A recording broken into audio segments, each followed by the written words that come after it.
Hello students, welcome to university academy YouTube channel. आज हम लोग प्रॉपर्टीज ऑफ कॉन्वोल्यूशन को स्टडी करेंगे। थोड़ा सा रिकॉल कर लेते हैं कि लास्ट क्लास में क्या पढ़ा था।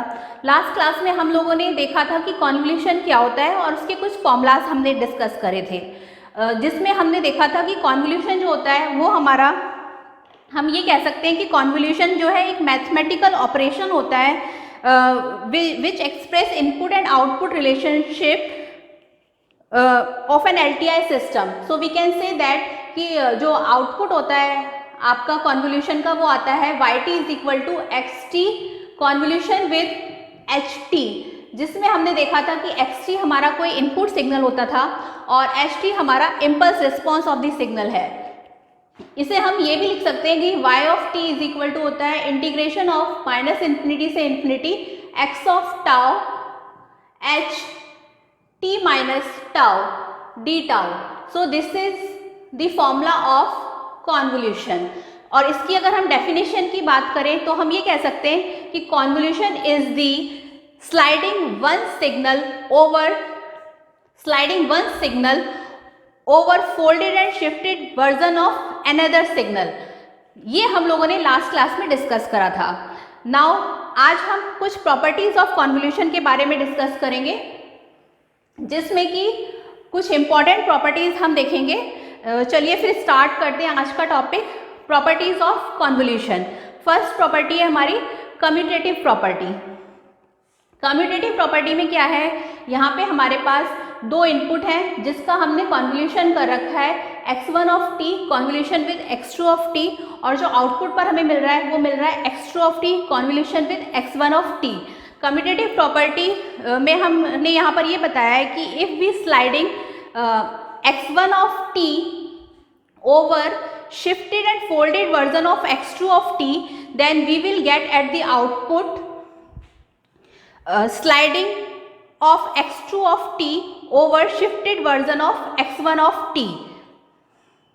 So this is about the commutative property।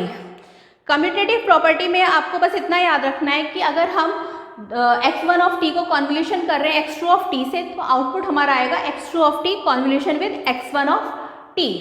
चलिए फिर नेक्स्ट प्रॉपर्टी देखते हैं, जिसका नाम है डिस्ट्रीब्यूटिव प्रॉपर्टी। डिस्ट्रीब्यूटिव प्रॉपर्टी में हमारे पास यहाँ पे x1 of t convolution with x2 of t plus x3 of t, output पर आ रहा है x1 of t convolution with x2 of t plus x1 of t convolution with x3 of t। तो distributive property में हम यहाँ पर ये देख रहे हैं कि how we can distribute this convolution relation, जिसमें हमने if we have any two signal addition and result is convolution with x1t, then we can distribute the signal like this। so this is about the distributive property।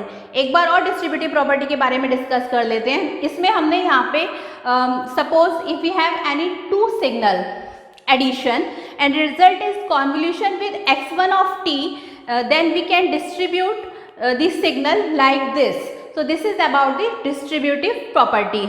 Next important property है हमारी associative property. Associative property में हम यहाँ पर ये discuss कर रहे हैं कि how we can associate this signal in convolution. इसमें हमने यहाँ पे x1 ऑफ t को कॉन्वोल्यूशन किया है x2 of t convolution with x3 of t, जिसमें हमारे पास रिजल्ट आ रहा है x1 of t convolution with x2 of t convolution with x3 of t। ये हमारा है एसोसिएटिव प्रॉपर्टी।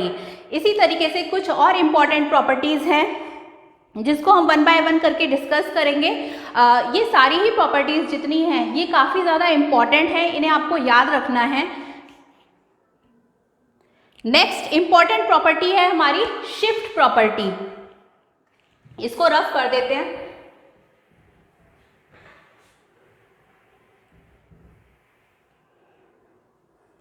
नेक्स्ट है हमारी शिफ्ट प्रॉपर्टी। ये भी मोस्ट इंपॉर्टेंट प्रॉपर्टी है। इसमें हम शिफ्टिंग प्रोसीजर देखेंगे। Suppose if x1t convolution with x2 of t, it will produces the output z of t। इसमें हम यहाँ पे suppose x1 of t convolution with x2 of t minus t, then we will get at the output z t minus t। यहाँ पे हमने input पर shifting किया है जिसका अफेक्ट आउटपुट पर भी हमें दिख रहा है, तो this is about shift property. इसमें अगर हम कुछ भी शिफ्ट करेंगे इनपुट पर तो आउटपुट पर भी वो अफेक्ट हमें दिखेगा। सिमिलरली अगर हम यहाँ पर x1 of t minus t करेंगे convolution with x2 of t, तो आउटपुट पर जो रिजल्ट आएगा वो आएगा z t माइनस टी। और अगर हम इनपुट पर दोनों ही सिग्नल पर शिफ्ट करते हैं like x1 of t minus t1 convolution with x2 of t minus t2, then output पर जो रिजल्ट आएगा वो आएगा like this z t minus t1 minus t2। So we can say that कि अगर हम इनपुट पर कुछ भी शिफ्ट कर रहे हैं तो उसका आउटपुट पर भी शिफ्ट का इफेक्ट आएगा। सो ये हमारी शिफ्ट प्रॉपर्टी है। एक बार और शिफ्ट प्रॉपर्टी में देख लेते हैं कि आपको ये याद रखना है कि अगर हम x1 of t convolution with x2 of t करेंगे तो हमें आउटपुट प्रोड्यूस होगा z ऑफ t। सपोज अगर हम x1 ऑफ t को कॉन्वोल्यूशन करते हैं x2 of t minus t से तो आउटपुट होगा z t माइनस t। इसी तरह x1 of t minus t करते हैं, उसका कॉन्वोल्यूशन करते हैं x2 ऑफ t से, तो रिजल्ट मिलेगा z t माइनस t। ये तो तब है जब हम वन साइड शिफ्ट दे रहे हैं, बट अगर हम इनपुट पर दोनों ही सिग्नल पर शिफ्ट देते हैं, suppose x1 t minus t1 convolution with x2 t minus t2, तो आउटपुट पर जो रिजल्ट मिलेगा वो मिलेगा z t minus t1 minus t2। अगर इनपुट पर दोनों सिग्नल अफेक्ट हो रहे हैं तो आउटपुट पर रिजल्ट भी उसी तरह से अफेक्टेड ही आएगा। तो हम ये कह सकते हैं this is all about shift property. इसी तरह से एक और इम्पॉर्टेंट प्रॉपर्टी है हमारी जिसका नाम है convolution with impulse. So next property is convolution with impulse.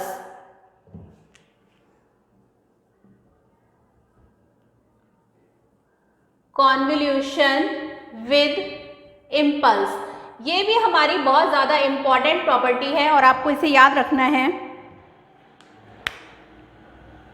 इसमें हमारे पास सपोज हमारे पास कोई इनपुट है xt, उसको हम कॉन्वोल्यूशन कर रहे हैं इम्पल्स के साथ। हमें पता है इम्पल्स सिग्नल होता है डेल टी, तो आउटपुट पर जो हमारे पास सिग्नल आएगा वो इनपुट ही आएगा यानी कि एक्स टी ही आएगा। तो आपको ये याद रखना है कि if any signal convolution with impulse produce same signal x T, convoluted with any shifted signal produces shifted output. यहाँ पर ये कहा गया है कि अगर हम इम्पल्स को किसी भी इनपुट सिग्नल के साथ मल्टीप्लाई करेंगे तो आउटपुट पर हमें वही सिग्नल मिलेगा, वही इनपुट सिग्नल मिलेगा। तो ये है हमारा कॉन्वोल्यूशन विद इम्पल्स। इसमें हम ये भी कह सकते हैं कि सपोज हमारे पास अगर हम इम्पल्स में कोई शिफ्ट कर रहे हैं like t minus T zero, तो आउटपुट हमें मिलेगा like x T minus T zero. मतलब हमने कोई शिफ्ट कर दिया सिग्नल पे, t0 से हमने डिले दे दिया तो आउटपुट पर हमें t0 का ही डिले मिलेगा। तो ये हमारा इसमें कहा गया है कि xt convolution with del t minus t0, output पर हमारे पास आ रहा है xt माइनस t0। तो यहाँ पर हमने ये कहा है कि xt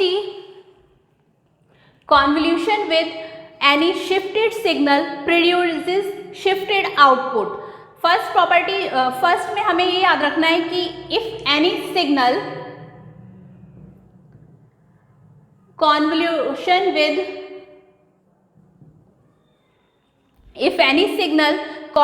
with impulse produces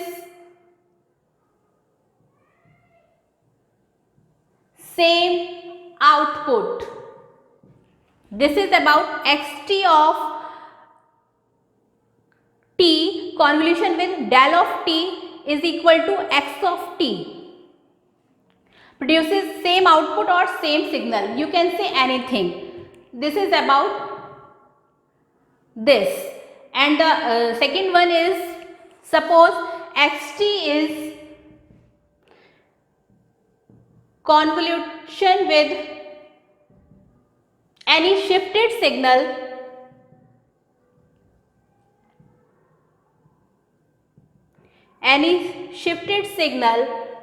produces shifted output.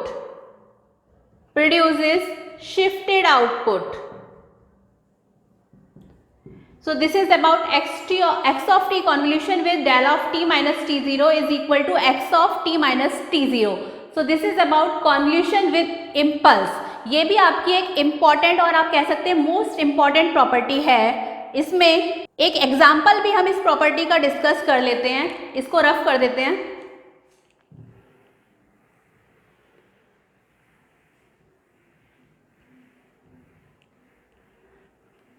Example है हमारे पास, सपोज x ऑफ t है, उसको हम कॉन्वल्यूशन कर रहे हैं del t of minus t से. तो अब आप लोग बताएंगे कि इसका आंसर क्या आएगा. x ऑफ t का कॉन्वल्यूशन कर रहे हैं डेल t माइनस 2 से, तो जाहिर सी बात है इम्पल्स से अगर हम कोई भी इनपुट का कॉन्वल्यूशन करेंगे तो हमें सेम ही मिलेगा. तो हम कह सकते हैं कि आउटपुट आएगा x ऑफ t माइनस 2. ये आंसर है. इसी तरह से सपोज हमारे पास कोई क्वेश्चन है X T convolution with del T minus 8, तो इसका आंसर कितना आएगा आउटपुट पे. सेम एक्स टी माइनस 8, क्योंकि इम्पल्स को अगर हम इनपुट के साथ मल्टीप्लाई करते हैं या कॉन्वल्यूशन करते हैं तो आउटपुट पर हमें सेम सिग्नल मिलेगा. ये अभी हमने डिस्कस करा. इसी तरह से एक अगर स्केलिंग प्रॉपर्टी के बारे में हम इसमें डिस्कस करें, सपोज कोई हमारे पास इनपुट सिग्नल है, उसका हम कॉन्वल्यूशन कर रहे हैं डेल 3t माइनस 4 से, तो इसका जो आउटपुट है वो आएगा x 3t माइनस 4. इसमें आप ये कह सकते हैं कि क्या ये सही है, क्योंकि यहाँ पे हमने शिफ्टिंग भी किया है और साथ में स्केलिंग भी किया है, तो क्या आउटपुट ये आएगा. तो इसमें हम यहाँ पर ये बताना चाह रहे हैं. इसके लिए आपको यहाँ पर एक फॉर्मूला याद रखना है. सपोज हमारे पास डेल ऑफ AT है, तो इसका अगर हम आउटपुट देखेंगे तो वो 1 mod of A del of T आएगा. तो इसी के अकॉर्डिंग हमें इसे सॉल्व करना है. ये गलत है, इसमें जो आंसर आएगा वो इस तरह आएगा. यहाँ से हम 3 कॉमन ले लेंगे, तो हम कह सकते हैं डेल 3t माइनस 4/3. अब क्योंकि यहाँ पे सिर्फ शिफ्टिंग नहीं है, यहाँ पे स्केलिंग भी है, इसीलिए हमने इसमें ये फॉर्मूला लगाया है. तो हम इस फॉर्मूले के अकॉर्डिंग इसका जो आउटपुट आएगा हम कह सकते हैं x of t convolution with 1 of 3 del t minus 4/3. तो हम इसे लिख सकते हैं कि हमारे पास आउटपुट आ रहा है 1 of 3 x t minus 4/3. So this is the output of this signal. एक बार और देख लेते हैं. यहाँ पे एग्जाम्पल नंबर 3 में शिफ्टिंग के साथ साथ स्केलिंग भी है, तो स्केलिंग के लिए हम ये फॉर्मूला यूज करेंगे. ये फॉर्मूला आपको याद रखना है. Del of AT is equal to 1 upon mod of A del T.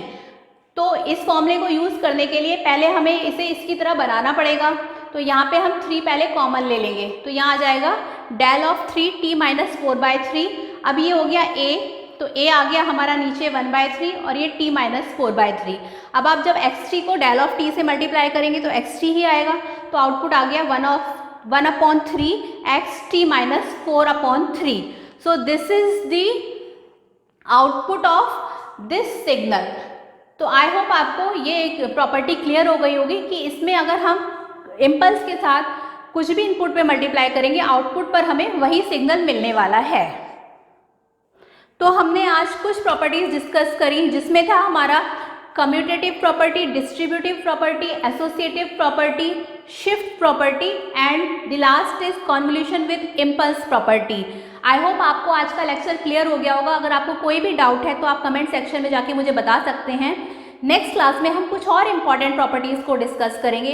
तब तक आप इसे अच्छे से पढ़ें और अगर कुछ भी आपको पूछना है तो आप मुझे कमेंट सेक्शन में जाकर बता सकते हैं और इसके जो हैंड रिटन नोट्स हैं वो आप डिस्क्रिप्शन बॉक्स में से डाउनलोड कर सकते हैं। अगर आपको हमारा ये चैनल पसंद आया तो इसे ज़्यादा से ज़्यादा लाइक, शेयर और सब्सक्राइब करें। Thank you.